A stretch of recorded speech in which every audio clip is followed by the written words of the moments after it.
Ну а первый теплоход навигации этого года, прибывший в Якутск, доставил с Иркутской области пиломатериал объемом 1500 тонн. Судно стало самым первым, которое принял собственный причал Ленского объединенного речного пароходства. Он находится ниже речного порта Якутска и в этом году начнет принимать не только грузовые суда, но и автомобильные аппарели. Обстановка на реке, как сообщили речники, спокойная.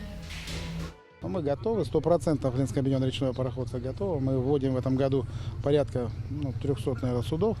Грузовая база есть, договора заключаем. В общем, портфель заказов у нас, в общем-то, практически тот же, как и в прошлом году. Но мы надеемся, что у нас будет немножко больше. Надеемся поработать, значит, по Североморскому пути до Архангельска, Мурманска в этом плане. Так, у нас 2 парохода сухогрузных. Идут новые, значит, суда, построенные в Рыбинске.